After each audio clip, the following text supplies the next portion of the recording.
Well, you couldn't be any worse than me when I got out of the house. Okay, good, I'm techno dumb, so you're doing fine, Derek. But hey, good. everybody, thanks for tuning in to our On the Block podcast here, featuring the winner and badass player of Big Brother 16, Derek. What's up, buddy? Thanks for being here. Thank you, McCrae. Thank you, Spencer, for having me. It's a pleasure. Yeah, Absolutely. somebody on Twitter made a joke that this is the first time you've been on the block, so it's pretty funny. I love it. I I thought love that it. was super funny. I thought I that was love super it. good. I Yeah, love it. yeah, absolutely, Um, dude. But basically, let's we're gonna walk through basically for everybody watching, and so you kind of know, Derek. I'm going to walk you through basically how you got involved with Big Brother, how you got involved in the casting process, and then what it was like, basically day one in the house. And I want you to walk us through from there. So like, let's just start at the beginning. When did you become aware of Big Brother? It's a funny story. I was actually at my house just flipping through the channels, and at the time it was Showtime After Dark. And I was flipping through the channels, and I saw it looked like a closed circuit television channel that I like accidentally stumbled into. It was Reagan sitting on his bed, and he was just staring into space. And I'm like, "What is this? What's going on here?" And then all of a sudden he said, "I hate that bitch," and he was talking about Rachel. And I'm like, "Oh, what is this?" So I watched the rest of the this- After Dark. And then it said, tune in for more Big Brother. I'm like, Big Brother, I Google it. I find out it's an actual show, and I watched it from that point on. I was addicted to it. I loved it, especially being a cop, the mindset that goes into it. I loved it instantly. Yeah, Absolutely. absolutely, That's great. absolutely. So Um, it was like a happy accident finding it off Showtime in season 12, huh? That's Literally, cool. I didn't know that. it was literally like 1 o'clock in the morning. I'm just flipping through, and there he was, and I watched the whole thing. They were swearing and stuff. I'm like, what the hell is this? And then, this like I said, is I so Googled it, did all my research, realized it was actually on TV during the day, and started watching it. And I love the whole strategic aspect of it. I love the comps too, but I definitely like the mental game that was going on behind the scenes, and we got to see all perspectives without the house guests actually knowing what was going on. Yeah, yeah. What No. point did you decide that you wanted to be on the show? Like, where did the change come of like I could actually be on this show? I mean, I never thought I would be selected to be on the show, but I was like, based on what this game is, I was still in undercover work when I first saw the show. So I was like, this is right up my alley. I could do this no problem. I do this for a living. And then there was a couple times I wanted to apply, but I never did, and different things happened, with my career where I was undercover. So at that time, no bueno. Yeah. And then, Yeah. my wife moved in, and, I'm just building a relationship with her as we're living together. And then I had my daughter. And then finally, I was turning 30. I was 29 years old. I knew I was turning 30, and the casting process was coming up. And I'm like, you know what? I want to try to apply once. Just once. I don't know what's going to happen, but let me just see how far in the process I get. I think I have a pretty interesting story. We'll just see what happens. I apply once. They don't take me. I'm a fan forever, and that'll be it. Absolutely. And it was Absolutely. only one time. Did you go to open casting call or was it? Video. Did you send it to Just a tape? tape. Just Yeah. sent the tape in. I actually screwed it up. I only sent in 2 minutes instead of 3. I was like, it's not going to go anywhere, but I'll try. And I got a call about a month later from, obviously the lower end of it, part of casting, just saying, hey, we want you to come to Yeah. New York. We just want to talk to you a little further and see what your story is. And so I went out to New York. Okay. Awesome. The Cool. rest is history. Cool. Did you tell them about like your undercover work in that first 2-minute casting video? Absolutely. I essentially kind of what you guys saw in the finale, I said, listen, when I was working undercover, my job was to infiltrate a group by finding common interest, learning their weaknesses, learning their motives, and then using that to develop a case against them. Essentially what you have to do, you profile everybody. That's essentially what you have to do on Big Brother. Sure. I just said I think that'd be my biggest asset in the game, and I think it'd be extremely beneficial in helping me to get further, and obviously they liked that. They gave me a call. All right, Awesome. this just came to my head, but would you consider yourself the Batman of Big Brother?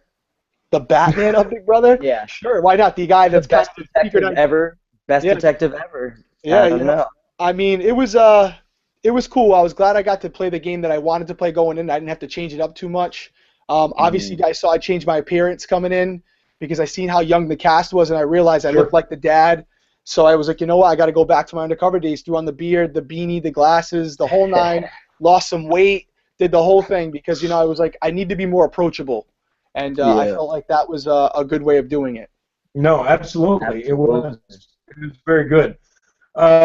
Let's see. Let's take you into All right, as you've gone through the casting process, things continue to do well. You know it was rolling. You thought it was coming. How did your wife, Tinley at that time was how old? I mean, she's what 20 months old now, so Yep. she would have to been like right after a year probably when all this got started. I mean, Yeah. how is like Janet from social media? Man, she's a warrior out there for you. Was the whole time. And like, how was it like talking to her about, hey, baby, I'm gonna be gone for 3 months? What was that like? It's funny because she had said to me before I sent her the tape, she's like, I know it. Are we allowed to swear on the show? Sure. Oh yeah, fuck yes. All right, okay, good. She essentially said to me, she goes, I know you're going to get fucking picked. I know it. I'm like, listen, there's a lot of people doing it. I'm not going to get picked. And then I come home one day. I don't check voicemails or anything. I don't do any of that. So she goes to the house phone, which we never use. She comes back in the living room and goes, did you listen to the voicemail just now? No, you need to come listen to it. I'm like, just tell me what it is. She's like, Derrick, go listen to it. So I go out there, hit the button. It's, hey, it's so-and-so from Big Brother, and then she looks at me and goes, see, I told you. But fast forward after New York, obviously you get the call for California.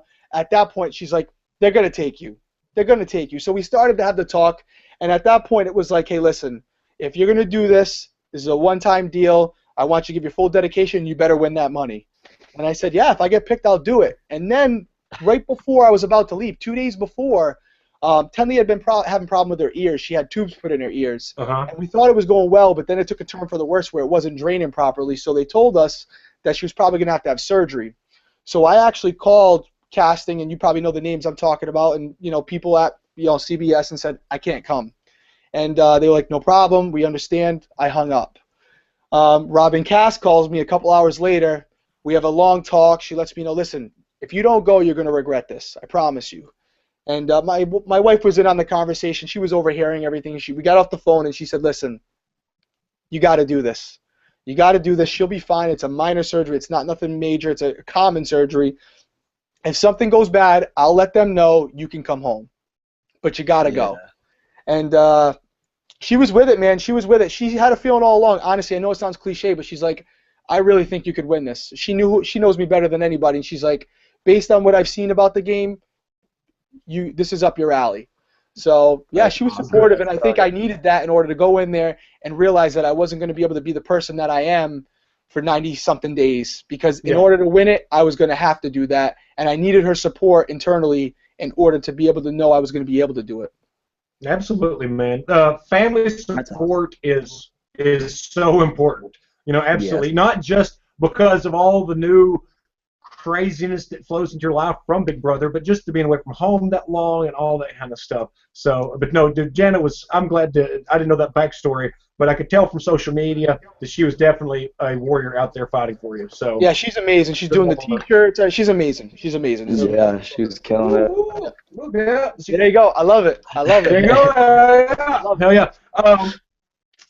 Derrick, let's talk about kind of getting you into the house, and let's just the first couple of days, if there's anything in there that you want to interject, please do. However, from where I think most of our audience starts out, they're first really aware of you as a member of the Bomb Squad. So talk about the formation of the Bomb Squad, where you came involved, and just elaborate on all that, please. Yeah, obviously I got called upstairs by Devin and Caleb, and they told me they were starting this alliance. They didn't say the amount of people. They just said it was the majority of the house. And my focus going in there was I was never going to turn down an alliance. I would never be the focal point. I would never start the alliance, but I'd always say, yeah, sure, no problem, buddy, I'm in. But from the start, I wasn't really into it. I knew it wasn't a good idea. I knew based on just the things I was picking up from Devin, it wasn't going to hold together. And it really didn't hold together when 2 days later he said to me, hey, I added 2 people to it without even asking anybody. He's like, no, they're good, they're good. But that was a good way for me to communicate with Cody, because I knew Cody was at the bottom of the totem pole, and I actually used that in order to gain his trust by going to him and saying, hey, listen, I know we're rolling with this whole Bomb Squad thing right now, but they're going to nix us as soon as we get to jury. Me and you got to watch each other's back, and we're going to take them out before they take us out. And he was like, man, I'm on board. And it worked out, obviously, as you guys saw. Yeah. Very well. Yes, absolutely. Worked out very well. Cool. And before I forget, I'm glad y'all went with the Hitmen instead of Brick City, but just saying. Well, I was also we wanted to go with Jump Street, and you guys know now why I wanted to go with Jump Street, but copyright infringement and stuff like that. So but I thought that was a sick name. Yeah, that is a sick name for sure. That would have been the best. For sure. Yeah. But yeah, no, dude, it was pretty clear early on. Not talking about Devin Shepard as a person, Devin Shepard as a game player was very unstable, and like McCrae and I have been there, so we understand you don't turn down any alliances. You don't, especially one that's presented to you as a majority. Yep. But no, the way that you were able, you and Cody both were able to protect yourselves as the Hitmen within the bomb squad, within Rationale for like a couple days, within the detonators. Yep. I mean, it was really wonderful to watch y'all bounce around within these alliances and never be a target, essentially. Right. So what was when the bomb squad shook down and the detonators formed, okay, leaving Caleb and Amber on the outs. Can you kind of go through the process right there as far as how once everybody knew the bomb squad was gone and the detonators formed, did you see this was going to continue to happen? That this alliance was going to just completely turn on each other? Because you and Cody maintained with obviously with Caleb and Frankie and Christine also, but the detonators was always so funny because it appeared that none of you really liked each other a whole lot. You were friends, but like everybody was like, "Oh, this could be the week they turn. This could be what they turn." But like it really never happened. And I've got, if McCrae wants to interject anything here, he can. But I have to say that you and Cody did a good job of keeping all that together as a layer of protection. Talk to me about the detonators and the bomb squad and Caleb's role in the house, please. Yeah, I mean, you kind of nailed it. For me, coming into the house, I wanted as many protections and many layers of protection to my own personal game as I could. And by being in with multiple alliances, which essentially was just a smaller alliance of the bomb squad, it protected me and Cody because it was presented to us. You know, the bomb squad, again, 8 people, the majority of the house, it wasn't going to work because there's no way we were all going to get to jury. Somebody was going to go home. Fortunately, it was Devin and not me. The detonators, It was more organic. It was kind of like, listen, Devin's gone. Amber we can't trust. Caleb's kind of on the outs because he was with Devin. We knew he had a final 2 with Devin, and he was obsessed with Amber at the time. So it was only natural that the remaining bomb squad members kind of joined up and said, hey, we can get to the top 5 like this, and we don't have to cut any of our own throats. There's a lot of people still left in the house. We're a smaller alliance at this point, and there are other targets that we can go after, where with the 8-person alliance, there wasn't many people to put on the block, especially seeing that we had to put up at least 4 people per week. Sure. So with only 5 people in the detonators, it gave us a lot of options. So I was on board for it, and even though in the back of my head I really had no intention on getting rid of Caleb, because I felt like he was loyal to me and he was someone that was alone in the game and that I could use going forward. Sure. No, Caleb's maintaining Caleb's loyalty really by not backstabbing him and that like the playing of Caleb by you to me was as important as Cody playing Christine throughout the game, because your relationship with Caleb kept him from ever being sucked over to Frankie's side too far. It kept him loyal to alliance that he was not even a member of, and those kind of things. The way you played Caleb, I think, is what is honestly, I think, what got you up to the point of when you cut Caleb. I mean, because his loyalty was important, his comp challenges, or his ability to win competitions, and he's somebody that even though he was on the outs of your real alliance, if he'd ever found that out, it could have been detrimental. And, absolutely. And playing Caleb, my hat's off to you for that, because that was an odd deal that you played out for a long time. So yeah, yep. Caleb's a great guy. He's an awesome guy. And if I didn't have Cody, I might have went with Caleb if Cody wasn't in the house, because Caleb, in the first couple of weeks, you guys know that he was tight with Devin. He had a final 2 with Frankie. I wasn't originally in his plans. So when he started losing guys, I decided that I had to work with him. But knowing Cody was the only one that was really loyal to me from day one, Caleb had full intention on cutting me and keeping Devin and Frankie before their whole thing went to shit. So with Caleb, I like the kid a lot. We've been talking all the time. Where no hard feelings whatsoever. Great guy. Definitely hang out with him outside the house. We have a lot in common. What he's been through in his life, what I'm sure you guys have heard I've been through.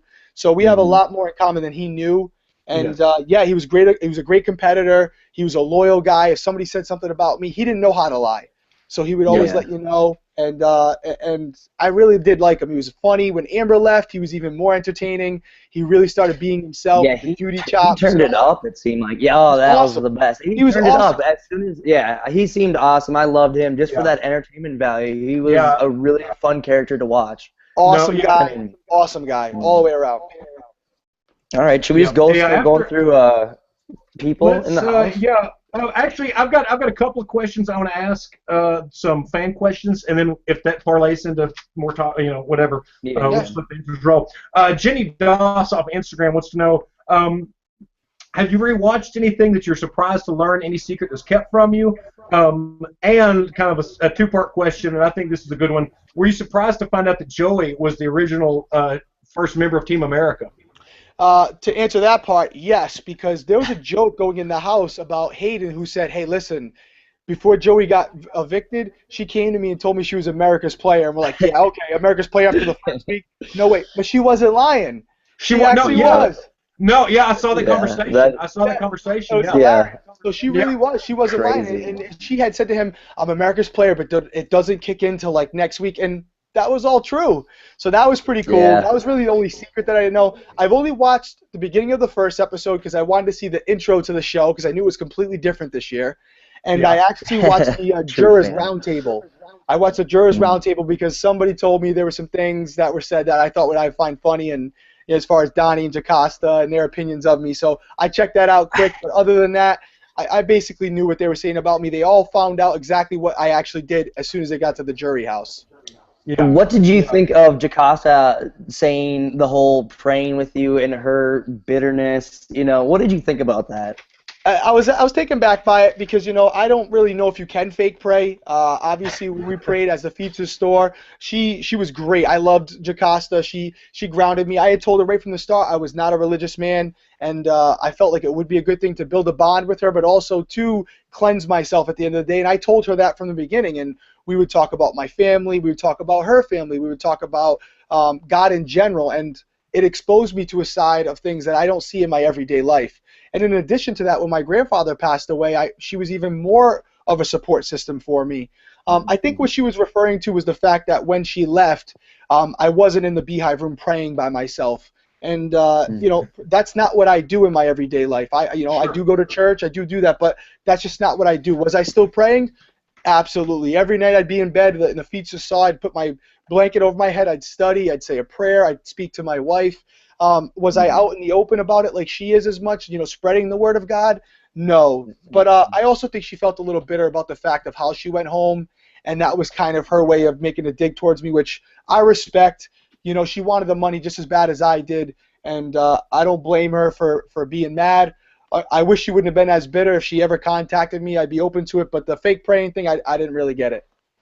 Yeah, kind of silly. Yeah. Kinda silly. No, But, it seemed a little out of nowhere. Yeah, it was. But at the same time, it's Jocasta. I don't think. Oh, she did say that she was a big fan, and she wasn't recruited or whatever. So it's that always bothers me when it's a big fan throws a bitter vote. I don't like that whatsoever. That always I don't. it kind of eats me. But I met Jocasta. Jacasta's a wonderful lady. I love her. Wonderful woman.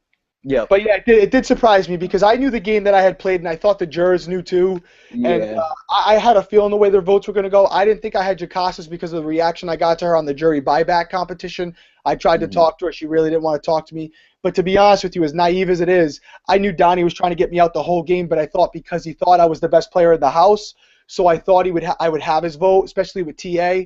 And that was the one vote I was surprised about because I thought I don't think he disliked me. I just thought he was skeptical of me because of the game I was playing, which I liked. I respected that. Yeah, exactly. He seemed like he was onto you just as much as you were onto him, and it was like you guys had to take each other, whichever one was going to go first. Exactly, and I thought that was my favorite part of the whole season was that back and forth, whereas I have to get him before he gets me because you guys both knew the games you were playing. Well, because if Donnie was in the final two against anybody but Cody, I would have voted for him. Oh, absolutely. I would have voted for him. Okay, yeah. That conversation with you and Donnie, I believe it was in the backyard where he said he wasn't coming after you, but he'd already told Cody he was.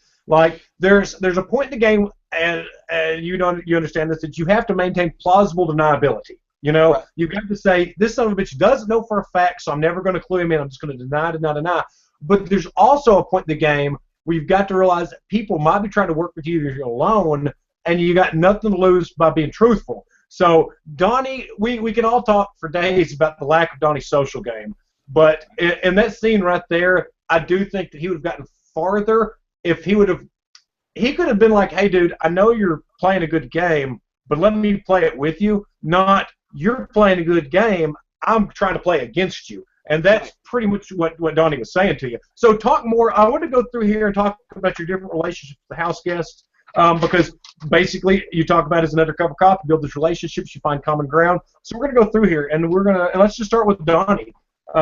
So tell me pros and cons playing with Donnie, how his game developed, and where it had to go when it came to your winning game standing out.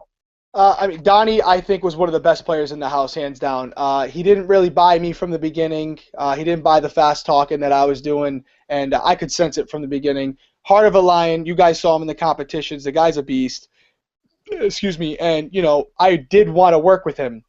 I really did. There were points when I knew he didn't have anybody else, and he would say to me, Derrick, I have no choice but to work with Team America. But in all actuality, he would say that to me and then be upstairs talking to Cody about how if he won the next HOH, I was his #1 target, not knowing the relationship I had with Cody.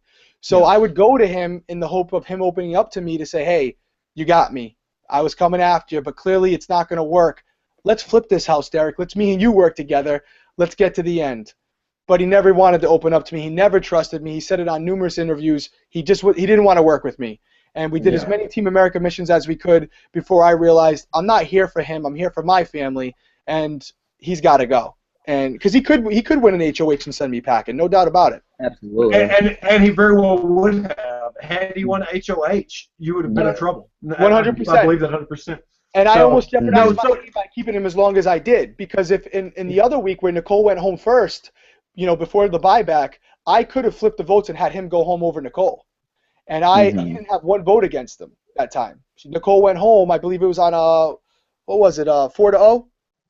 I don't know. No, 6-0. 6-0. She went home. 6-0.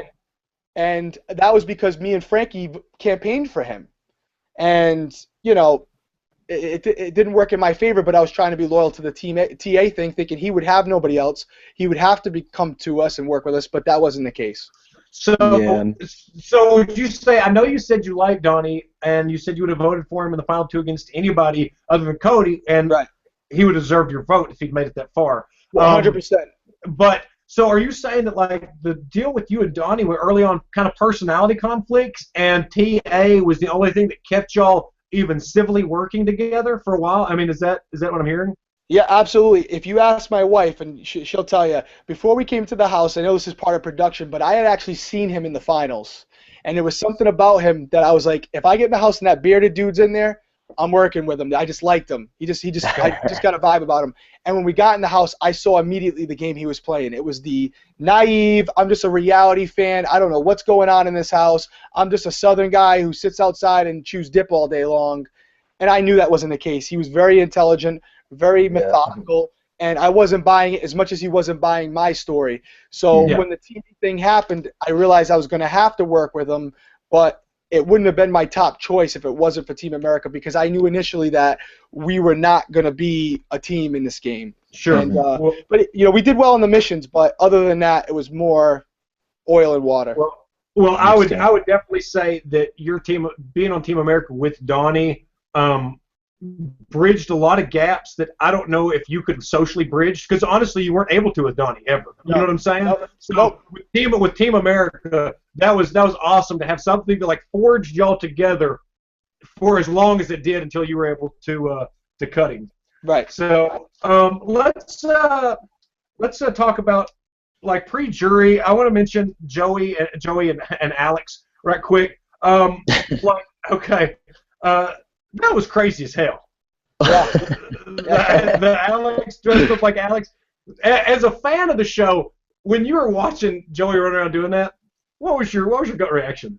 Loved it. I mean, I wanted. She was a little off, but I mean, if she would have survived that first week, she would have been entertaining to watch. She was definitely gonna be one of the people. She was a female version of Zach, You know, Yep. she was gonna give people a good show. She was a showman. She didn't know anything about the game. She was self-admittedly said that numerous times, but she was entertaining. She was an awesome girl. I had enjoyed talking with her. She didn't know how to play the game, you know, and that was her biggest downfall. But as far as a person, as far as entertainment value, stripping through the house first night on the feeds, loved it. Amazing. Loved every second of it. Amazing. So good. Absolutely. So, all right, let's go to Pow Pow, DJ Pow.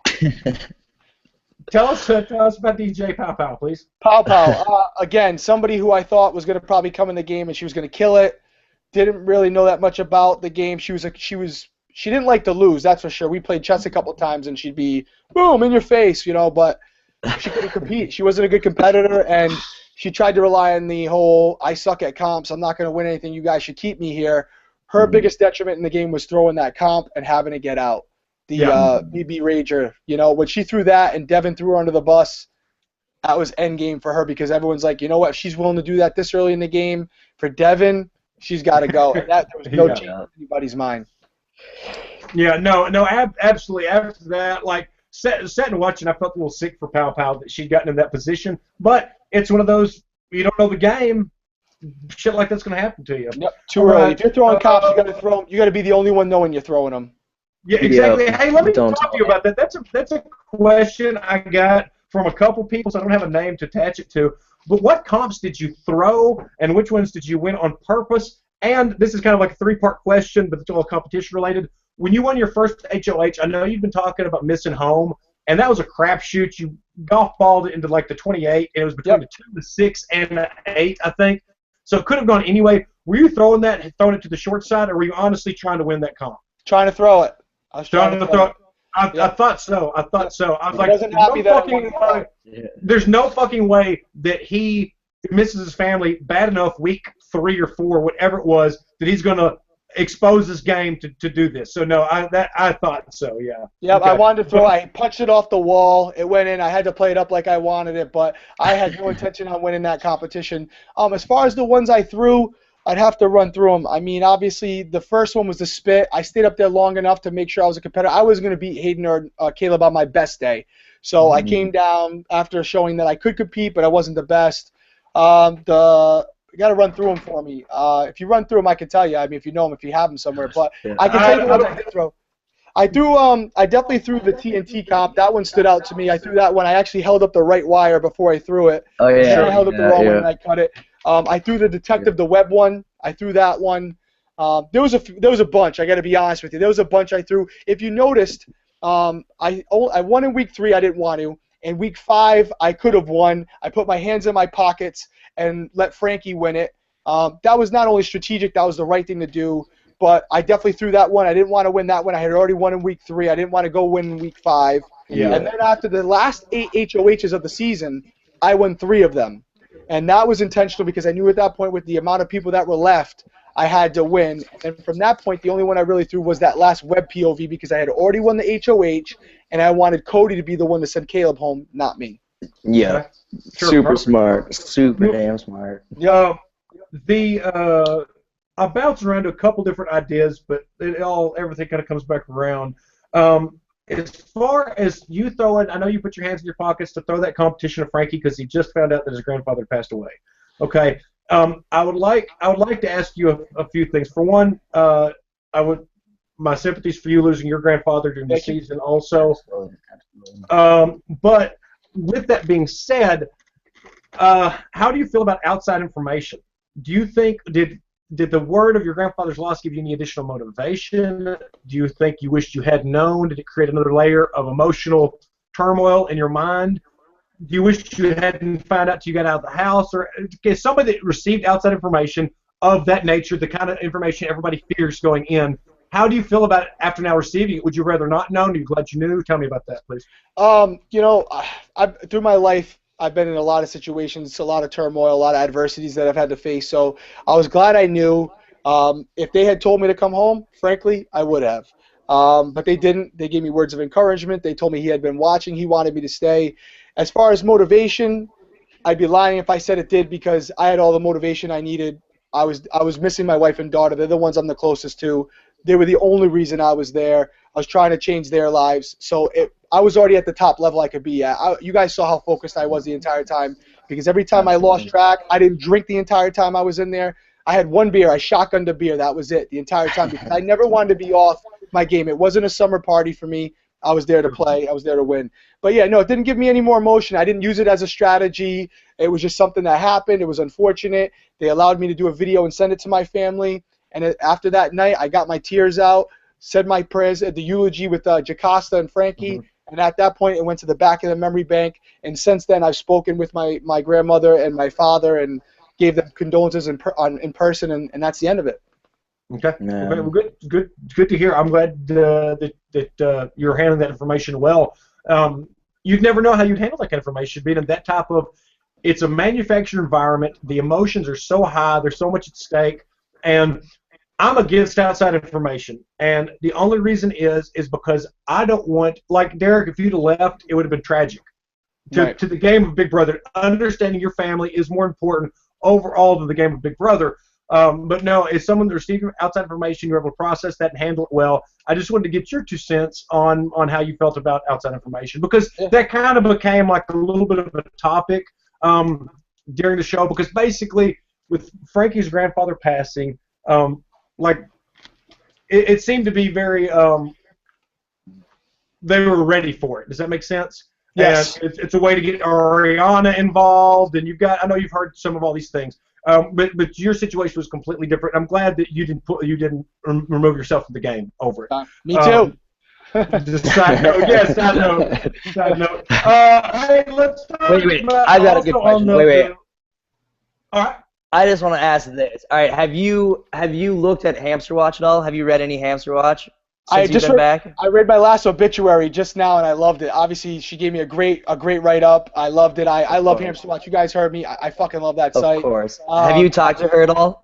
I haven't, man. I haven't talked to her. I haven't talked to Jokers. I'm looking forward to it, man, because I want to stay involved with this. I don't want to just be a viewer anymore. And she's a great writer. I love her commentary. Absolutely. And I can't wait to talk to her. If she's watching this, hit me up. I'm ready. Yeah. I'll send her. I'll send her number to you. Absolutely. She's genius. I've been reading her site for years. Love it. She's good. Exactly. Dingo's fantastic.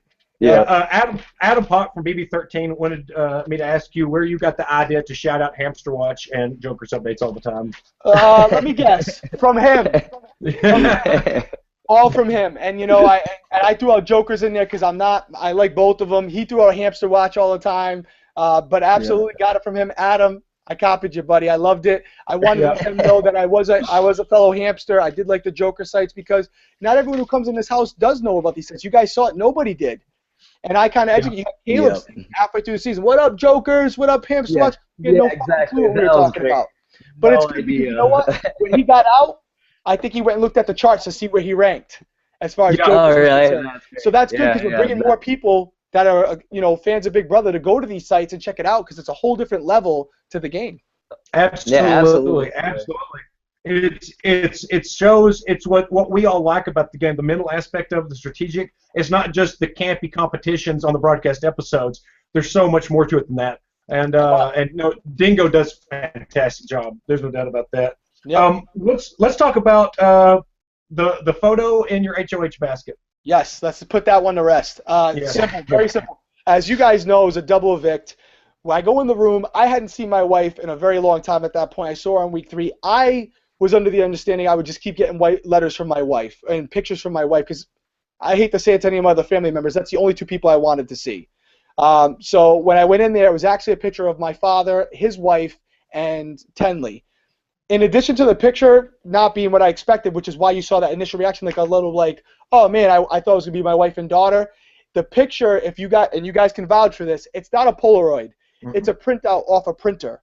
Yeah. And it was pixelated, like the printer had been running out. It's garbage. It's garbage.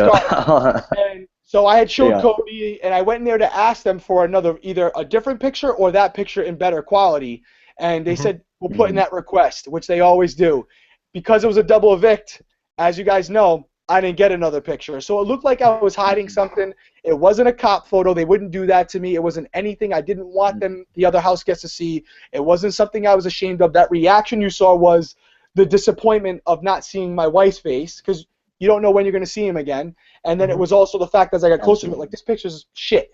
And I want a different one or this picture better quality. And they had me leave the picture frame in the DR and said they would let me know. And they didn't. They didn't let me know. And as you guys know, if you ask once, maybe you ask twice, and they still say we're putting in the request, you ain't getting it, whatever you're asking. You ain't getting nothing. No, forget it. Just hang it up. No. So I gave it up and said, hey, on to the next. But I got the letter. They gave me a construction paper. That's the construction paper I had hanging up in my room from my wife, and that was good enough for me. They kind of supplemented the picture by giving me that instead and kind of said, hey, you can at least keep this for the remainder of the season. I'm like, that's perfect. I'm good with that. Yeah, absolutely. Well, good. Yeah, that was such an issue of controversy. Of, like, there's obviously some people said it was Pitcher Junior cop outfit. Other people thought that it was like a bad. Why would they do that to you? And then why wouldn't that be the only thing that everyone talks about for the rest of the season? Like. And Cody saw the picture. People make up the craziest conspiracy theories. Yeah, exactly. Cody saw it. If they did put you in a costume, Cody saw the picture. Said that it was Halloween costume. Yeah, I would have threw something out there. Yeah. Oh, speaking of cop outfit, when Frankie was telling y'all that he was Ariana Grande's brother, and you just got done hosting that fucking NFL competition, I was like, if they don't think he's a cop, watch him pace back and forth in the suit. Now they're never gonna get it. That was the time where I was like, Derrick looks like a cop. It's like, oh my God, I'm waiting for like the Law and Order music to cue up. You were like pacing back and forth. It was awesome. It really was. But there was at one point where didn't Devin say to you that you would make a good cop or something like that? I thought there was some mention of you being a good cop. Frankie called me out on it too, if you guys remember. He was like, "Are you a cop?" And I'm like, "Oh, really? I don't think I ever heard about that." Yep. He said, "Are you a cop?" And I said, "No, are you a fucking cop?" Because he's like, you always cops when people talk bad about him. And I was like, shit, I gotta take it back a notch, because at that point I didn't mention cops ever again for the rest of the season. Yeah. No, that's scary. Frankie, he even said it on The View. He said the only person that defends a cop is a cop. Yeah. And he was pretty much, he said he was onto it a little bit. Yeah. I'd like to talk about Nicole. We got a lot of questions. Via Twitter and Instagram about your read on Nicole. Just tell us about your relationship with Nicole and where, if any time in the game, she would have factored into one of your plans to help with maintain longevity with her in the game, or if that was never going to be the case because, in all honesty, Nicole was pretty sharp. Having watched, Nicole was sharp. So, yeah. So tell us about your relationship with Nicole. A lot of people are wanting to know about that. I went with her in week 3. We won HOH together. We kind of had a cleansing conversation about the bomb squad. We developed a kind of an alliance called the Bottom Feeders. It didn't really come to fruition, but it was something that we had said we wouldn't come after each other. We would kind of stay true, and I held on to that. I used that as leverage through multiple weeks. The problem that I realized very early on with Nicole is that she was loyal to Hayden.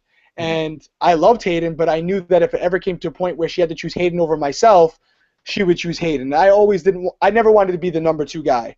And in addition to that, when the whole rationale thing came about, whether it was true or not, we knew that if we had kept Jocasta over Zach, that would give not only Nicole Hayden, but it would also give Hayden Donnie, and now Donnie Jocasta. So whether they intended on doing that or not, it would have gave them a pretty strong alliance. And if you look at it, that was 4 people that weren't included in the original bomb squad. So it would make sense to work together, and that's what I thought they were doing.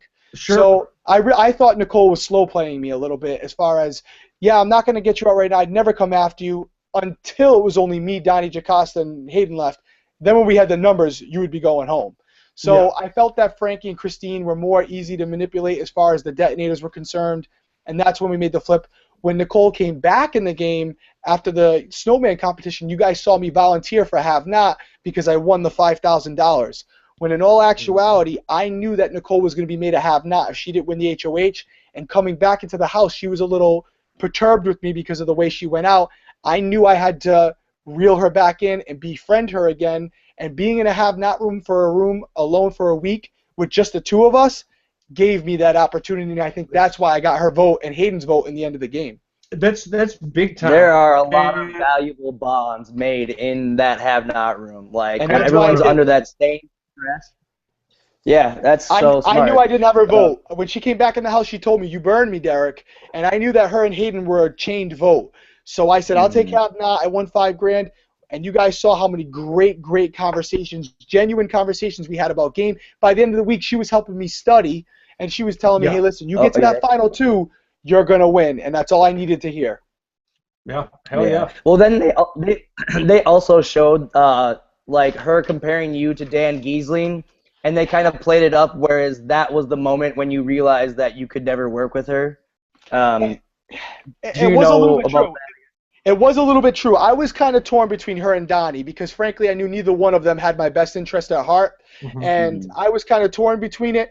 But when Nicole started comparing me to Donnie, Nicole had a tendency to tell that she didn't lie, but she couldn't not talk either. When she had information, she was quick to divulge it. And that thought process that she had about me being in comparison to Dan Giesling, I knew if she had an opportunity to use that against me at one point, she absolutely would, and understandably so. And that's a huge compliment, but a huge detriment to my game because I was emulating some of his tactics. So when she said that, I was on the fence.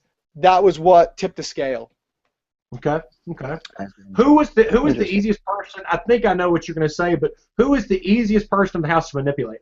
Caleb. Yeah, for sure. Who was the hardest person to manipulate? Donnie. Yeah. Okay. Because it didn't happen. It didn't happen. Yeah. I will say someone that I thought I did manipulate, but it was very difficult. It was a constant effort. Was Frankie, because I did have Frankie believing by the end of it that Caleb was not in his best interest, and that I was such a weak player he would beat me in the end. Yeah. And I don't know. I think he would have taken me. I think he would have taken me thinking he could have beat me. For sure, I believe so. You were always very good at that. Yeah. Yep. Yeah. Always very good at like downplaying yourself and just being like, "Oh, I suck, whatever. Yep. I don't know what I'm doing," All the time. Well, especially in the house full of somebody that calls himself Beast Mode Cowboy. And I gave him that. Hey, I gave him that email. Yeah. No. Absolutely. But he referred to himself as Beast Mode Cowboy. So like he thought it's like, by God, Beast Mode Cowboy's here. And you know what, Derrick? Like we did these podcasts, and so early on in the season, honestly, it became very clear that you were going to win. Okay, there's a lot of game left to be played, but McCrae can vouch for this. I mean, people got on Team Derrick very quickly. They could tell what you're doing. You're playing a very defined game and executing. So, like, for our podcast's sake, just to make them interesting, because you go back and watch a bunch of podcasts, you'll see a bunch of people kissing your ass. And we didn't really want to do that, so we started trying to think about the benefits, the other people that could beat you in the final two. And one thing, honestly, I said that Caleb would have a really good argument because the lack of information he had for the game he played, loyalty, honesty. He won comps. He told everybody what he's going to do the whole time. He's like, "I'm Beast Mode Cowboy. I'm going to win. I'm just going to win everything. Exactly. And if he stood up and said, "I'm Beast Mode Cowboy. I told you I was going to be here," you almost could have. It would have been tough enough to give him the vote. I would have given it to him. But no, Derrick, you did play a fantastic game. But was so like one thing that's funny about us doing these podcasts or watching this other kind of stuff. McCrae and I had to entertain other thoughts because everybody was really so consumed in knowing that you had it in the bag for weeks and weeks. And I mean, that's phenomenal. And my hat's off to you, brother. Seriously. Thank you so much. It really was. These podcasts got boring because you're just like, we got to talk about something else other than Derrick's dominance in the game. So you made McCrae and I's podcast better, but able to just talk about something else other than your ass. No, but you are right.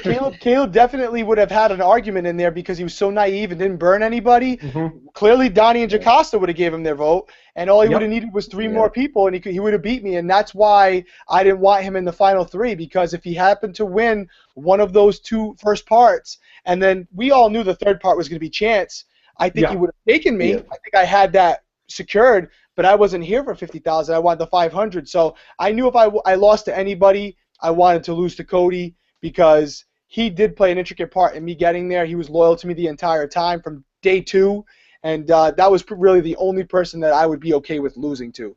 Okay. Yeah. No. Absolutely. Would you say? And I don't mean this any slant to Cody or y'all's relationship as far as the Hitmen, but your game was one of very subtle manipulation. You size people up. and you work with them or around them or against them, depending on what you needed to do. It was pretty clear watching that Cody is the most reasonable and the less likely to just fall off the tracks of everybody in the house other than you. You two were the most reasonable and logical people in there, I would say. Did you prey on Cody at all as far as his good-heartedness and his loyalty? Or was the bonds that y'all formed as the Hitmen worked through, was that how much of that was gameplay versus how much of it was just good alignment with the good person? Honestly, you know, I knew from the beginning, based on his looks, based on his charisma, his way he could speak, he was going to be a force to be reckoned with in that game, regardless of whether I was with him or not. He was going to go far. Everyone loved him. And I wanted to be aligned with somebody like that because I felt it could be good for my game. In addition to that, it turned out, as I found very, very quickly, he was an East Coast guy. He just had that loyalty factor where I'd rather lose than, you know, burn somebody. And I knew he was willing to manipulate people and willing to lie to people, but because we got together so early, I could tell by his constant reiteration that he wasn't going to burn me. And then I felt the obligation to not burn him, and I never threw him under the bus. Would I emphasize how well he was doing as far as the competitions were concerned? Absolutely. But, you know, it was definitely gameplay. I never had to really use him. He would come to me with information, but at no point did I feel I was going to have to turn my back on him. Either myself or him was going to win the game. I truly thought that I could get nicked off or he could get nicked off, but one of us was going to walk home with the $500,000. Can you think? Did it cross your mind at all when, like, damn it? Did it cross your mind at all when he won that last part? Did it ever cross your mind like he might not take you? Well, I watch Big Brother, and I just watched season 2 of BB Canada, so I know it is possible. Exactly. But I'll tell you what, if he had done it, because I had, like I said, I pride myself on being able to read people. I never even had a hint of that between our relationship, and if he would have did it, you would have seen a shocked look on my face, because not only did I think he wasn't going to do it, we both really felt, and I know they're saying differently now, the jury would have gave him Victoria the money. And the reason I think that is because Frankie was telling us to take her before he left, because I think he literally wanted to give one of us $50,000 and give her $500,000 and go, hey, nice job for getting me out of the house. I know Caleb would have voted for her. He said it in the jury round table. He wanted to vote for her if she was in the final two. He said it on live. I saw that part of the actual show where he was like, if Victoria's there, I'm voting for her. So now think about it. She would have had Caleb, Frankie, Jocasta, Donnie, and then she only needs one other person. Is Christine bitter? Does she vote for her? I don't know. Yeah. I wouldn't like to find out. That's for sure. Because you you lose to her, you look like a clown. And then think about this. Now here's her fifth vote. If he had backstabbed me and voted me out, I would have gave my vote to Victoria. I'm telling you right now. I told him. I would have given my vote to Victoria. You bitter son of a bitch. Yep. I would have given my vote to Victoria. You would have Victoria win Big Brother 16 over Cody? Yep. And Cody would have done the same. If you ask him, he would have done the same. Because we had agreed that if we ever burned each other like that, you lost me. Hold on. I've got to block you right quick there. Cool. Do it up. Do it up. I'm messing with you. No, Victoria was one of those kind of odd house guests that I don't mean odd in a bad way. It was clear through to us from the episodes that she totally viewed the game through the lens you gave her. Okay? Like the game that she saw happening was what you shared with her. You had Victoria completely, as it appeared to us, under control. Now, you honestly, I just can't see Victoria beating Cody. But I mean, it's neither here nor there at this point, since she didn't deserve to. I'll tell you that much. She didn't. Deserve okay. As long as you're giving the caveat, if she did not deserve it, if you actually thought, okay. No way in hell. And Victoria knows that. No way in hell. Cody played a great game, and that's why we knew. I know it sounds tough to believe in Big Brother, but there was no way at any point that either of us doubt each other. We were going to the final two together. We didn't care. Right. I didn't want to lose, and neither did he. But if we were going to lose to somebody, it was going to be each other. And me and Cody talk. I don't know if he said it to you guys. we've been talking. We're FaceTiming tonight with his family and my family. Oh, cool. I mean, cool. we talk all the time. Sweet. We're that close, and he's a great guy. Good. I mean, you and him teamed up on day 2, having never met each other, and worked symbiotically to change each other's lives. So Yep. I truly hope that y'all stay in good touch. I hope so too. Let's keep talking about this season was full of some odd things. Okay, let's talk about wall screamers. The people screaming over the wall. Oh yeah. Like bring up like they shouted over the wall like several times, like 3 or 4 times, 2 or 3 times. Yeah. I got the guy's Twitter. I've got the guy's Twitter, so if you want to call him a dickweed, I mean, I'll send you his Twitter handle. Hey, he never said nothing bad about me, but he was crushing. I thought he said that you were a cop. Somebody that's else right. told me That's that. right. Somebody else, another fan, told me that too. That he said, "Hey, did you hear him say a cop?" But I'm like, if they did, we didn't hear it because I didn't hear it. Yeah. But then again, Yeah. production wouldn't have told me if he did. But the one thing I heard was Frankie's crushing you in the DRs, Derek. Caleb, he's crushing you too. That was really all I heard. Okay. But there were some other things about Christine, that she was a saboteur and things like that. But no, I never heard nothing about me particularly. A lot of it was love. Hey, Derek, I love you. You know, I love you too. Oh, You know, really? Yeah. Yeah, that was really it. Yeah. Zach got a lot of love. I don't like that though. No, Oh yeah, me yeah. either. I don't like that stuff though. No. No, I I don't. fucking hate I it. bet you were sweating bullets. I Yeah. was shitting myself every time it happened. I went in the DR and said, "Did somebody call me out?" Because I wouldn't even be out there every time. But literally, one single person could have ruined my game because once they said Certainly. Derek's a cop, Exactly. they would have believed it, and you guys would have seen me in the Everyone- jury house, hands down. And absolutely. And Derek's a cop is one of the easiest things to scream over a wall. It's a lot harder to scream. They're on And Team that's- America, blah blah blah. But yeah. And that's why I do Yeah. think nobody said it, because if they did and somebody heard that, we'd be having a much different conversation right now. Yeah, no, absolutely, absolutely. McCrae, was there anything that you wanted to ask him that we hadn't hit on? Is there anything? We've pretty much gone through everything here that I wanted to talk about with you, Derek. As far as just the oddities of the game, I would like for you to talk to us a little bit about basically your approach to conversations in the house, okay? Because from us, you seemed very neutral at times. Like one of my favorite Derek quotes is, "I'm torn. I'm torn." Like you'd say you're torn when you knew what the fuck you wanted to do. You're just waiting for the other people to figure it out too, and then you could agree with them. Right. Like, okay, everybody's like, "Oh, Derek's a great game player. Derek's a great player. It's because he's an undercover cop. It's because he's a cop." Okay, I don't think that's true at all. I think you're a good cop because you're Derek. I think you're a good Big Brother player because you're Derek. Okay. Thank you. So, no. In all honesty, I mean, you could find here at Conway PD, you could find some of their undercover guys, put them in the damn Big Brother house. Their ass to be kicked off first. Okay. Right. I'm telling you, like you did something. You weren't trained to do what you did. You didn't have Big Brother training. Okay. Right. But what, as far as your undercover, is there anything in your occupation that you feel like you wouldn't have been able to pull off in the house had you not had previous experience, kind of either like maybe faking who you are or getting in different mindsets, or just tell us about how that training really did help you? I will tell you this. When you become an undercover cop, there is no training for it. There's training as far as using the KELs, the mic systems, and different tactics, like hand tactics if you get into a confrontation. But you become an undercover detective because of your skill set beforehand. Like, not every patrolman gets selected to be an undercover cop. They took me and put me undercover because of my appearance, because of the way I talked, the way I walked, and my street smarts.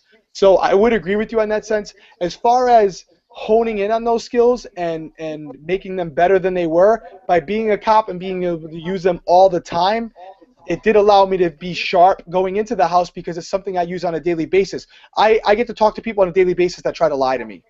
That's my job. So repetition, as far as the repetition associated with my career, I was always sharp going into the house because I've been using it on a daily basis. I've been playing Big Brother for the last 10 years. So in that sense, I had that. But as far as like a tactic or skill that was taught to me that only I know, it's all about reading people. And it's a natural ability. You either have it or you don't. And as far as speaking with somebody, I grew up in a tough neighborhood. I talked my way out of a lot of bad situations. And it would usually result in me getting my ass kicked if I didn't. So, you know, I had no other choice but to do it, and that's what I did in the house. That is me outside this game. Self-preservation. That's awesome. Good. Yep. Yeah. I love No, that. absolutely. I think that is so cool. Absolutely. I'm gonna bounce around to just a few more things I've got written down on my notes, and then we'll wrap this up. One more thing, if I can interject. Yeah, sure. I want to clear something up because everyone's asking me on Twitter. I might as well get it out now. I know they emphasize it on the show. I have not been an undercover detective for almost 4 years. I was undercover when I got married and had my daughter. That's not the life you want. I've been a patrolman for a very long time. I'm a sergeant. So as far as like, oh, he's a dumbass. He went out. He's an undercover. He ain't doing that anymore. He's gonna blow his cover. I haven't done that in many years. I haven't done it. I'm not going to do it again. It's not a part of my life that I want to be doing. So yeah, I am not an undercover detective. I didn't ruin anything. It hasn't been a part of my life for a while. Yeah, that makes sense. That's good. That's good. Yeah, that's absolutely. I didn't obviously when you said that you were an undercover cop at one point in time. I figured it was done after this. But from what I've heard, like CBS played it up a little bit, like I was basically undercover and came into the house after working a case. Exactly. That's not the case. Yeah, no, absolutely, for sure. Hey, I want to ask you a little bit about just about the conversation you had with Cody, probably day 94 or 5.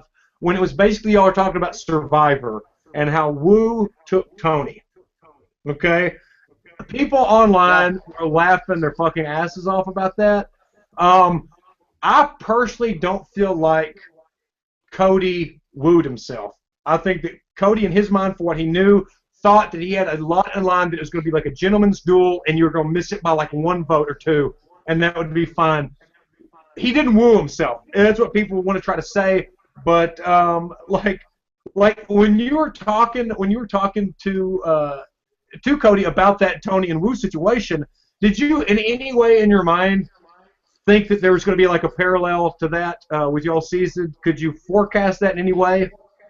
No, not at all. And again, this goes back to you guys being in the game and knowing. I love that everyone knew I was going to win it numerous weeks ago, but I didn't. We literally thought it was going to be a 5-4 vote either way. Because think about it, Cody threw me under the bus to Caleb before he left. Caleb could have held that over me because I had been working him so hard and voted for Cody. Christine was loyal to him the entire time. She could have said, hey, listen, Cody was good to me most of this game. I'm giving him my vote. That would have been 4 votes right there for him. So, absolutely. I mean, it could have went one way or the other. And honestly, even though Nicole told me she was voting for me, I didn't know she really was. Zach, who knew what Zach was going to do? We really didn't know for sure. I knew the relationships I had built with them. I didn't know the relationships that he had built with them, and that's vice versa. He didn't know what I had going on. So we literally thought I had Victoria's vote, I would have Frankie's vote, I would have Hayden's vote, because Hayden didn't really get along with Cody. So I had 3 guarantees. He had 3 guarantees in our minds. And we just said to each other, hey, one of us is going to lose, but if we do, it's going to be to each other, not one of us sitting out there in the jury watching somebody else get the money. Yeah. And by going cool. together, we guaranteed that one of us was going to get $500,000, and that's what we really wanted. Sure. And like I just told Cody on the interview that we just finished with him before ours with you that as far as I know, Cody catches a lot of shit. Okay, He does, man. He really does. And it's unfounded. It's complete bullshit. Like people just look at dollar signs. They don't know what you know in the game. They don't know how people's games compare to your game. And Cody played a phenomenal job. Cody kept you safe. You kept him safe. You kept Cody calm, which was very good. But basically, like I told Cody, as far as a huge fan of Big Brother, the Hitmen forming on day 2, getting to the final 2, and being, in my assessment, one of the most successful and best alliances in Big Brother history. Just thank you for adding to the mythos, because we got picked up. I say we. Big Brother got picked up for 2 more seasons, and it's on the coattails of such a dominant and awesome season. So, as a Big Brother fan, it was tremendous to watch you and Cody. It goes for all of us. So, you guys too. I mean, it was one of those things where it's like we love the show, and I was so thrilled to hear that it got picked up for 2 more seasons, because I know what my summers are going to consist of for the 2 next year. It's a great show. It's a great Hell yeah. show, and now because there wasn't a lot of people that I knew that watched it, and I can't tell you how many people come up to me and go, "Wow, I will watch next season, even though you're not on it." This show is going to be a fall show. You watch. This show will end up being a fall show. It's not going to be a summer show. They're going to be playing for $1 million. You watch. We deserve it. We're there a long time. Yes, absolutely. Put us on in the fall, and we'll do well. I promise you, we'll do well. I completely agree. I think so too. I think we can talk about this off camera a lot, Derek. But like McCrae and I always talk about like all the different things that they can do with Big Brother, and I can't wait to talk to you about that at some point. We love to speculate about what production could do to keep making it better and better. Oh yeah. We always like, Derek, you know how it is before. You tried to talk to people in the force about Big Brother, and they'd be like, I don't watch that silly shit, blah, blah, blah. People don't understand how awesome it is, and those that get it, and those that don't will never get it, I guess. Right. But the thing that made me feel better than anything after coming home is when people said, I watched it, oh my God, I fell in love with it, I'm going to watch it next season. That, to me, as a Big Brother fan, means more than anything else. Look at America's favorite this year. If that's not a sign of where this game is going, 10 million votes. Yes. People voted. That's a sign of where we're going. Were you shocked at the top 3 America's Favorite House guests? Were you shocked? I gotta be honest. I didn't know the hate that Frankie was getting. I thought Frankie would be in there just by the fact that he did have a large following. I think most people thought that he was going to get in there. Nicole, I could definitely see how people would love her. I thought maybe the fact that she wasn't in there as long as some of the other people, that would hurt her. But Donnie and Zach, no surprise at all. They rightfully so. They deserve to be there. Yep. Okay. Absolutely. Okay.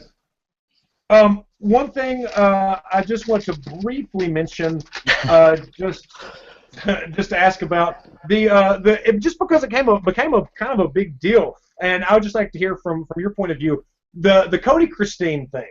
Okay, like y'all talked about it a lot in the house. Okay, my stance on it is that, and I'm gonna try to influence your answer because, like, I want to hear if you think it's the truth, because my opinion is bullshit. But like for Christine's side, Christine played more social game flirting with Cody than Donnie Thompson played the entire time he was in the house. Okay, right. And Cody treated Christine the same as he treated all the other girls. Cody's strategy was to flirt. That was a huge part of Cody's strategy, and he killed it.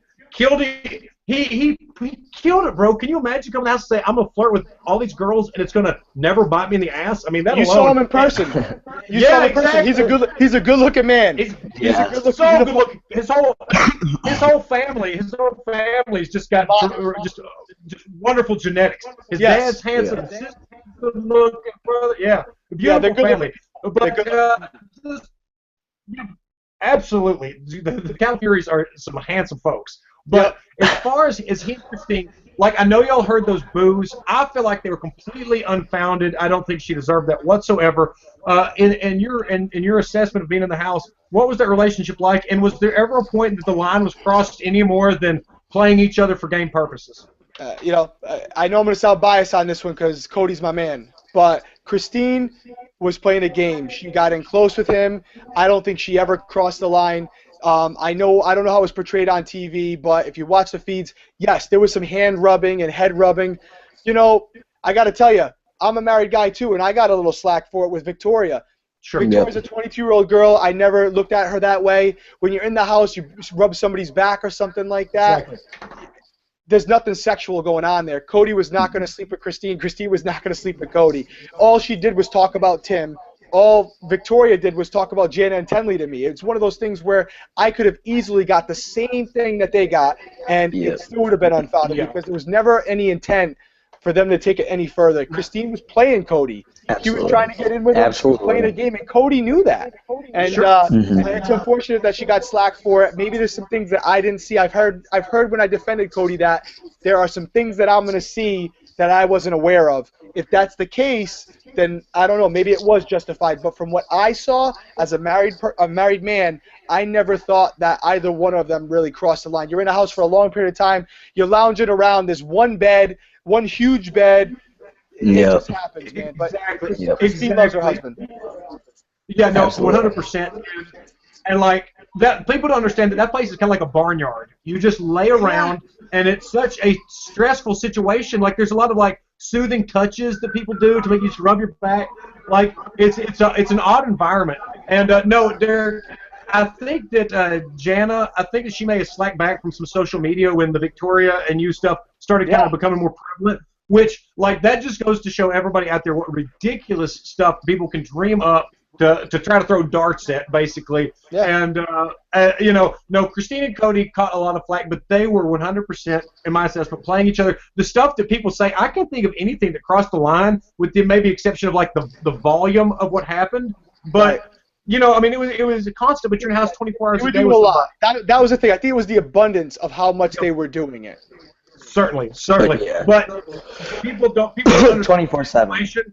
People don't understand the situation, and in a season with no showmances, they want to make something out of nothing. You know what I mean? You know what I think helped it as well? Other house guests were talking about it. Yeah, exactly. That's when it becomes the problem. They were talking about it, and when house guests are talking about it and acknowledging it, it becomes something that needs to be addressed. And yes, there were other house guests, I won't say names, you know who they are, that were talking about it and saying it was too much. And for that reason, it became a storyline. Where with me and Victoria, because it didn't happen as often, it was more some feedster who made a YouTube video and took 20 times when we were together and made it a relationship. Exactly. It's a pretty funny video, though, if you have seen that video. It's pretty funny. It's so funny. Me and my wife and Victoria were looking at it. Victoria's talked to my wife numerous times. There's no animosity on our end. You guys talked about Jana. She's great. I've been together with her forever, and I've been together with her since I was 19 years old. Even if I was completely attracted to Victoria, it would never be that type of situation. There were people that said it wasn't so much me, it was Victoria had a crush on me. Dude, I didn't see it. Maybe I just been out of the game so long, but she looked at me like a brother. She followed me around because she's like, I was like her big brother.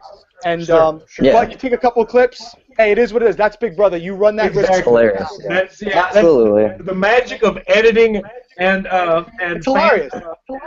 Yeah, so funny. The video was great. I love the video though, McCrae. I really did. I was looking at it. It's so funny. It showed me. It's just so ridiculous. And like, who put their time into this? Like, it's so good. I love that shit so much. Yeah, exactly. I loved it. Hey, kudos to whoever did it. It was awesome. Yeah. You're gonna see a lot of ridiculous tribute videos. There's gonna be a million Hey Cole tribute videos that are just gonna be super hilarious.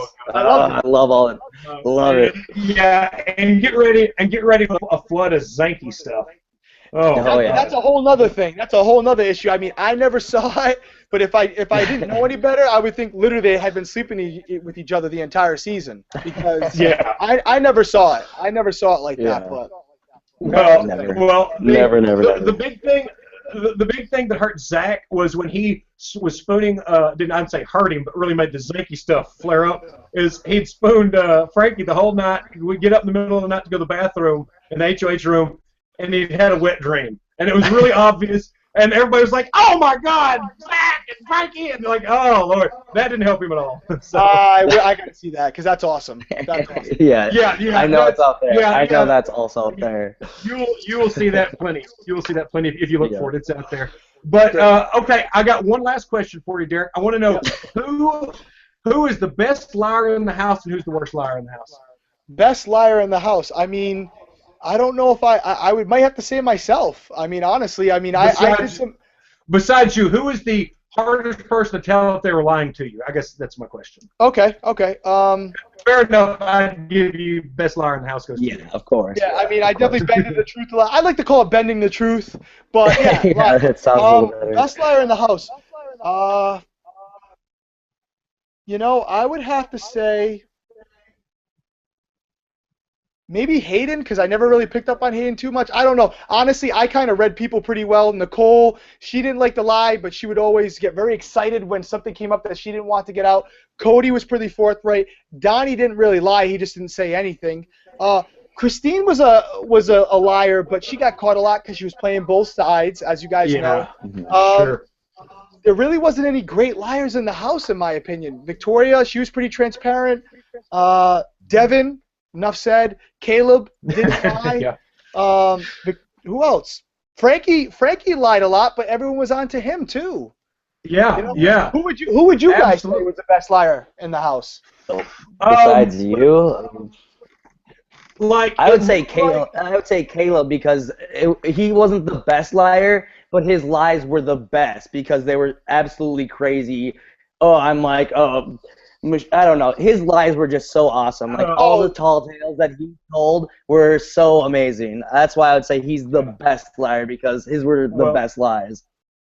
Who do you say, Spencer? My assessment was Brittany was the hardest to read. Ooh, Brittany. Yes, Brittany was pretty good, man. Yeah. Actually, I would agree with that. I forgot about Brittany completely. Yeah, Brittany was pretty good. I had trouble reading her as well. Good call. Yeah.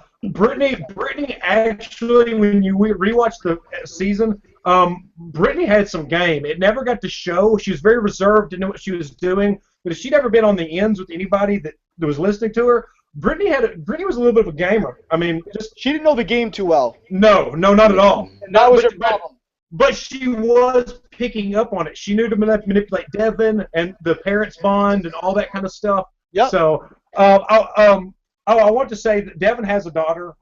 Was trending during your season, that kind of stuff. Yeah. But people were going to asking about this, and I want to bring this up because I feel like it's kind of important. Is basically you did the same thing. Whereas Devin was like, I have a daughter, and he seemed like crazy, and people were like, oh my God, you were like this perfect storm of you're married, you're young enough, you've got a daughter that you don't want to swear on, like you have all these reasons to trust you, and you're believable. And like Devin tried to have that, like in and of itself, somebody playing for their daughter is the most genuine, pure thing in the world. But Devin, it got made into a joke because of his behavior. But with you got a daddy holla. You know what I mean? Yeah. So like talk about playing it to the hilt. You became coming in the house. I think certain people have certain advantages because of preconceived notions that we all have going into things.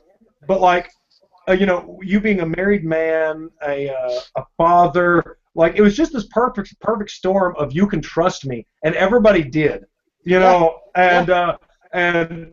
it was excellent. It's fun to watch you play. I'm glad that y'all's season was 97 days, just so I could watch the feeds for that long, brother, because it was enjoyable to watch. I'm glad to hear it. Absolutely. Yeah, absolutely. As far as Devin, Devin loves his kid. There's no doubt about it. I honestly think it had to do with the gameplay that people just didn't buy it because he was trying so many moves. Where nobody doubted his love for his daughter. It was just he would say other things, and he said to me on day 1, hey man, I know you got a daughter, we're gonna work together. Yeah. Oh yeah, Cody was telling us about that. It was insincere. They just lost them. And again, I definitely talked about my daughter all the time, and you're right, I didn't get a lot of slack for it, and I think it just for some reason. And this isn't true, but it just came off more genuine when I said it than when Devin said it because he had already been caught in a few lies. Devin used it as a chip to play. You never used it as a chip to play. Right. You guys saw me every night. I mean, every night, this is all genuine. I mean, the hardest thing for me in the game was being away from them. The game was hard, but it wasn't that hard. Being away from them, you guys saw me break down a few times. That fucking killed me. I'd kiss their construction paper every night. That's all I thought about besides strategy. That was it. Absolutely. Yeah. Hey, who did we asked this to Cody, and I'd like to hear your answer. Who did Team America help the most, and who did Team America hurt the most? Hurt the most, Zach. That's a hands down because we used him for a lot of our tactics, and Zach would hurt himself by basically fueling the rumor with Amanda and taking the cue ball off the pool table. The cue ball. Yeah. I don't know what he was thinking. Yeah, okay. As far as help, I don't really know if it actually helped anybody because you know what? It was one of those things where it helped me and it helped Donnie and it helped Frankie get a better understanding of two other house guests and how they were going to manipulate people. Yeah. So for that, I used that as going forward when Donnie would make suggestions about how to pull off missions and Frankie as well. But as far as anybody outside Team America, they had no clue. I mean, we did that mouse, mission. Yeah. Nobody had any fucking. If anything, it proved that Cody was afraid of mice, and Caleb saw the mouse that never existed. So it helped people inside the alliance because it gave me a better understanding of how their brain worked as far as Donnie and Frankie, and they got a better understanding of how I operated. But as far as outside the alliance, I didn't. If it helped somebody, I didn't see it. Okay. Well, no, I was talking about within the Team America members. Who do you think it helped the most? I would have to say, honestly, probably Donnie, because he didn't really talk a lot of game, and he literally got to see how Frankie and I conducted ourselves in game situations for money. So it gave him a better understanding of how he worked, and I think that contributed to him not wanting to work with Frankie or I, because he realized how manipulative we could be. Okay. Which I think is a level of distrust. Yeah, no, absolutely, absolutely. What about when you found out that your little play y'all put on for Team America Challenge failed? How did y'all feel about that? Did you know America wanted you to save Donnie? What did that indicate? Well, here are a couple things with that didn't get played in the show. The way the mission was read to us, in order for it to be a successful mission, it had to be completed before the veto ceremony. Before the veto ceremony. So saving Donnie after the veto ceremony wouldn't have qualified, as far as we understood it. Sure. We've since been told that wasn't the case, but we all read a card, and it said it had to be completed before the veto ceremony. That being said, Cody would have never used the veto on Donnie. 0%. As far as the actual show, the Broadway show, from what I've heard from people, it kind of got a bad edit. It was more of a bash. And there was some good bashing going on in there, but I knew from the start when we didn't save Donnie, it wasn't going to work. It was $5,000 gone. We knew it. We knew 100% it wasn't going to work. But we had just did the Saboteur mission. Everyone was on high alert. We couldn't use that again. So there was really nothing else to do. We couldn't think of anything. Yeah. Well, that was kind of a tough mission to give you guys. Yeah, it was. Even though it seems easy, kind of. It was with the anything you want challenge, I guess. But it did with the conflicts of interest in the house. Nothing was easy. Yeah, and knowing that you're there for $500,000 and you doing this stupid mission could ruin that, it'd be a tough pill to swallow for anybody. Absolutely. No, for sure, man. And at most of those points, I felt like I was at a good spot in the game, and I really didn't want to do anything that could jeopardize that, and I couldn't let them two know that, but I really did. I was like, oh, man, how is this going to affect my game? I want to try these missions, but I got to be careful. Yes. No, absolutely. Well, Derrick, is there anything else? I mean, it's so hard to wrap up 97 days within the course of about an hour plus. Is there anything that we haven't hit on that you would like to explain as far as your game goes? Some nuance, one struggle in the house that we haven't covered, or just kind of anything that maybe we haven't been as thorough as we should be that your fans might want to hear about? I'm trying to think about things that I've been asked about, and I want to do it in forums like this as opposed to just answering one person. The only other thing that I can think about, and I've thought about it right now because of the Team America thing, was there were some people that accused me of lying in the diary room. It was I haven't heard it a lot, but I definitely heard it, and it's one of those things where I want them to know that by no means was I lying. If you watch the feeds, and don't take my word for it, go back to it, check it out. There was the mission when we were asked to flip the vote, me and Donnie. And it was a late mission. It came in late. Oh, look at Victoria's texting me right now. See, we're still good. Hell yeah. It was a late mission. Donnie got woken up. He didn't like to be woken up. Frankie had been HOH at that time, so Donnie came upstairs. There was a long conversation that happened, but it was very apparent that Donnie wanted no part of it because it would affect his game tremendously by him flipping the vote when everyone expected him to vote a specific way. Okay. And he made a comment. He made a comment that if he had the choice of America's player coming into the house, he wouldn't have done it, and he was here for Donnie Thompson, not Team America. His words, not mine. And no, I understood and respected it because it was a tough mission. All I said during my nomination was, I'm sorry, guys, Donnie wasn't having this one. And what I think people took that as is there was a point when Donnie said, I'm here for Donnie Thompson, where I said, all right, buddy, I'm with you. But in my head, I really did want to at least attempt it because I didn't think it would have ruined our games, and we were essentially throwing away $5,000. So I think that maybe is what people misconstrued as me lying. If you watch the feeds don't lie. And you can see that conversation. Maybe I interpreted it wrong. If I did, I apologize, but those were the words I heard. That's what Frankie heard, and we went with it. But I wasn't trying to throw Donnie under the bus. I like Donnie a lot. It was probably a good move. Who knows? Maybe if we had tried it, it would have backfired on us. But, by no means was I trying to lie in my DRs to benefit myself, because if anybody knew in that house, it was me, that there's feeds and they don't lie. Jokers, Hamster Watch, they're watching 24/7. Everything's transcribed. You can't bullshit them. They're watching. Yep. So I wasn't trying to lie. If it came off that way, I'm sorry. But I thought I played as honest of a game as I could, considering the game I was trying to play. Certainly. No, Absolutely. like yeah, people when we were asking four questions for you and for Cody, people will ask, why did you lie? And you're like, what? This is like, why are you even Yeah. asking a question? This I you watch the show. think a lot of those people didn't catch the parts that maybe when we're in the house, there's things that we remember and see that we use that maybe they didn't catch on the feed because they weren't watching at that point. Sure. And it wasn't something significant that would have been time stamped on one of the sites.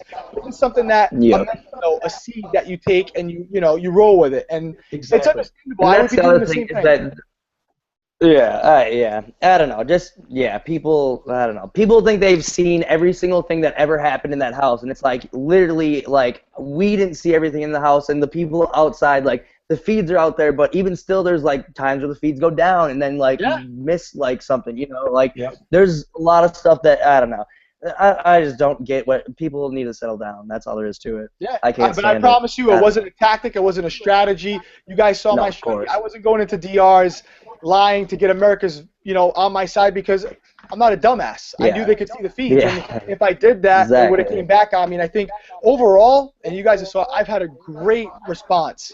I've got a lot of compliments, a lot of love and a lot of support. I'm absolutely ecstatic over it because not only did I want to win, I wanted to win in a way that would be respected by not only former house guests, but by like avid fans of the show. And I think from what I've been hearing, I've accomplished that, which is it almost means as much as the money. Absolutely. Well, Absolutely.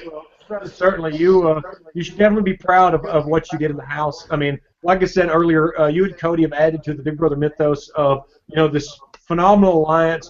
You are a tremendous winner. Cody would have been a good winner too if things had shaken out differently. Couldn't agree with I you mean, more. I'm like I said to you earlier, as a fan, I'm very grateful what Big Brother 16 brought to the show, and with more fans even coming in. I hope And so. like and you being like such a good winner coming off of last season with such a poor winner. Terrible. Andy Herron is an absolute just garbage winner. You just wiped away the shame of Big Brother 15. Andy's Herron. So amazing. You did us a favor. Hey man, who knows, man? Andy, we gotta get Andy on the show. I think he'd disagree with that. Oh, Maybe. adamantly. I like Andy. I met him. I met him with you guys, and he was cool. He was a cool dude. No, Andy's the best. Andy's the Andy's best. the best. And I thought he actually played a pretty good game. To be honest with you, I really did. I mean, he played both sides of the house. Just stop right now. Stop right now because he's gonna be like, oh my God, I'm the best. Derrick was even saying he's Oh my God, yeah, just stop right now. Stop it. All right, I'm done. I'm done. Ick. Yeah. All right. No, well, hey, let's shut this down, Derrick. It's been a blast. Everybody out there watching, thank you so much for watching. Follow me at Spencer B. Clausen on Twitter. At Spencer BB15 Clausen on Instagram. McCrae, what's all your stuff? And I'll let Derrick go. At McCrae Chum, at McCrae Olay on Instagram. Derrick, what do you want to plug? Yeah. I'm Derrick_L13 on Twitter, and I am Derrick Levasseur BB16 on Instagram. There's a couple fake ones out there. I had to start an Instagram just because of that, but I think now people are starting to catch on to. I put a video up, but yeah, follow me. I love to talk. I've been trying to talk to as many fans as I can. I love the show. Also, what's the Hitman? Where can people get Hitman shirts? Jana_Donlin at yahoo.com. Just bear with us because literally we did a pre-order because I thought, hey, there might be a few people that want it. People were asking it. Literally, we've had over 600-700 people already order them, and they've asked for multiple shirts. So we're trying to build. Awesome. We have a small T-shirt guy here who's doing them for us. He's banging them out. We're sending them to Canada, whatever. Put it in. Have some patience. Anyone who orders them from me, Cody and I both have them. Cody's doing a separate thing. If you order from Cody, he's going to put an autograph in there with it. So if you want to order from him, do it. If you want an autograph from me, do it. We're putting a picture in with it. We're trying to show our support. We're not making really any money on it. I can show you the receipts if you want. We're actually probably losing money. But T-shirt money is the worst. And we're not only that, the shipping and all that stuff, but that's not what it's about. We love the fact that people love the Hitmen, and we want everybody to have a Hitmen shirt. We want it to last a long time. Absolutely. It Well, will. I will put my order in for one, Derrick. So don't worry about Do it that. up. Me too. Do it up. Like I said, Jana_Donlin at yahoo.com if you want. Like I said, bear with us. We'll get it out to you, I promise. Excellent, excellent. And I'll get that information from you. I'll have you text that to me, and I'll put it in the comments so that everybody watching can have the exact addresses in the comments under this video. So, all right. Well, with that being said, Derrick, we want to thank you for a tremendous season. Thank you for a tremendous interview here. We couldn't have asked more of your kindness, and thank you for all your time and spending it with us. Thank you for having me on. I appreciate it. It means a lot. Thank you. So, all right, guys. Well, I'm going to sign off here. Everybody, make sure you share this link, share it to your Twitter, Instagram, Facebook, spread the word so people watch it on the block. And we appreciate it. Thank you so much.